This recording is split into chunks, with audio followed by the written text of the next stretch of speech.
Habarini za mchana. Salama. Wale wenzangu makamanda peoples. Makamanda. Awali ya yote mimi niwashukuru.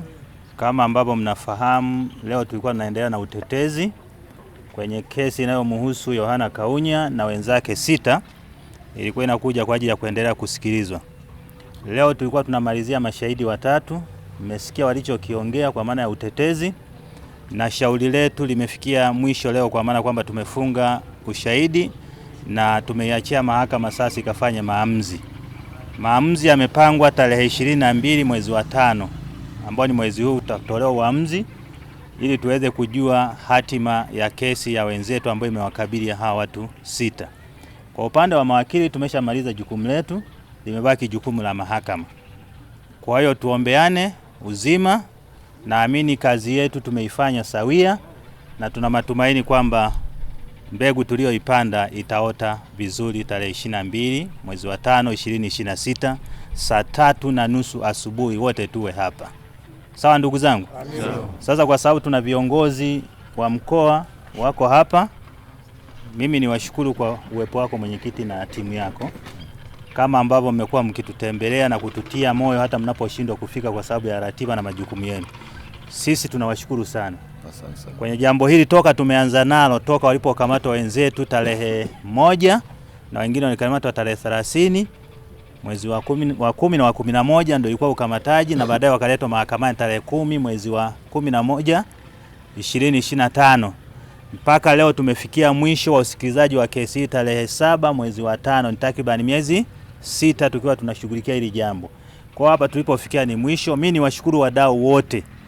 Niwashukuru wananchi wa Bunda, wanachama wa Bunda, viongozi wa Bunda, na kwa umuhimu kabisa niwashukuru mawakili wenzetu ambao hawakufanikiwa kufika kipindi hiki, kwa maana ya kwamba Deogratias Mahinyila ambaye pia mnafahamu ni mwenyekiti wetu wa vijana, amekuwa na sisi bega kwa bega. Mwenyekiti wa kanda ya Magharibi Dickson Matata, mkurugenzi wa sheria makao makuu kwa maana ya Gaston Garubindi, na wakili mwenzangu tuliyenaye hapa Royce. Tumepambana toka mwanzo na mpaka hapa tulipofikia sasa, tumebakiza hukumu. Jambo hili halikuwa jepesi, lilihitaji ushirikiano wa kila mtu kuweka tofali kwa ajili ya kuja kuisimamia hii kesi. Niwashukuru mliotuchangia kwa namna moja au nyingine, kwa maana ya wananchi, chama, na pamoja kwamba tunafahamu chama chetu hakina bajeti yoyote, lakini tulikuwa tunasukumana humo ndani, tunajuana namna ambayo tunasukumana, na wakati mwingine mnafika mnatolea na macho kama mnagombana, lakini ili mradi jambo liende. Tukitoka hapo tunaonesha kwamba tuna sura za amani, tumenawili, lakini tunajua sisi wenyewe tunavyopambana ili wenzetu waweze kupata haki. Nafikiri hapa tulipofikia tumepambana vya kutosha. Na kwa mwisho, mwenyekiti, nimshukuru driver wa mawakili Mzehe, ambao wengine wanamjua ni babu tu, anafahamika kwa majina ya Nasibu John Marungi, na saizi anaanza kusema naye ni wakili. Sasa tutakuja kumhoji vyeti vyake na lolo namba yake.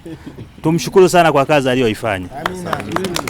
Amefanya kazi kubwa, ametupokea kila wakati tulipokuja, aliacha shughuli zake zote, ametuzungusha.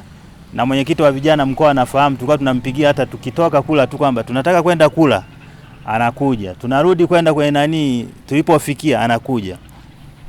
Kiongozi, tunakushukuru sana. Asante sana. Mimi kwa niaba ya mawakili na kwa niaba ya kanda tunawashukuru sana mliotukimbilia.